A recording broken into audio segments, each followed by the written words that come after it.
So you just started working out, you're new to the gym, now you hear people talking about macros.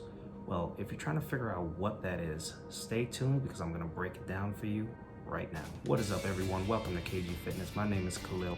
We talk about fitness related tips, nutrition, and motivation. And what are macros? Macros are macronutrients. Macro meaning large. They are comprised of 3 large nutrients which gives our body energy. Number 1, carbohydrates, something we all love.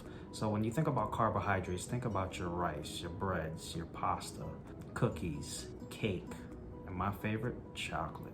Carbohydrates are broken down into glucose and is our body's main source of energy. Number 2, we have proteins, meats, fishes, poultry, and cheeses. Protein is made up of amino acids. It is vital for your body's structures such as your hair, skin, nails, and for building muscle. Number 3, fats. Some examples of fats are oils, nuts, seeds. Contrary to belief, fats are not bad for you, providing you eat the right kinds. Fats should not be neglected. They protect your organs, maintain your cholesterol, keep your blood pressure under control, and regulate your hormones. So you definitely want to be consuming an adequate amount. Fats have 9 calories per gram, whereas your carbohydrates and proteins have 4 calories per gram. If you're finding value in this video so far, please consider subscribing. I make videos like this every week. So next time you go into your pantry, go to the grocery store, or grab something off the shelf, take a quick look at your nutrition label. From a glance, it can look pretty intimidating, being that there's so much information on there. At the very top corner, you're gonna see your calories, followed by your fats, carbohydrates, and proteins, all listed in grams. And you're probably asking, why is it important? You're hitting a gym, you're making healthy eating choices. Before you even buy anything, you can actually look at the nutrition label and figure out whether those macros are suited for your needs.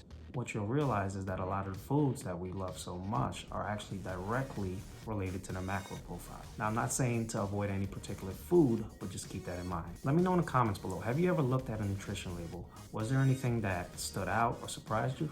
Now, the next question you're probably asking is, how many of each do I consume?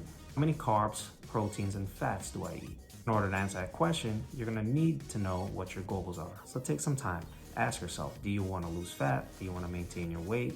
Do you want to gain muscle? See, once you determine that, you can actually structure your macros and your calories to fit your needs. The way you achieve that is you put yourself in a caloric deficit, maintenance, or calorie surplus. If you want to learn the difference between them, go ahead and click on the next video and I will see you there.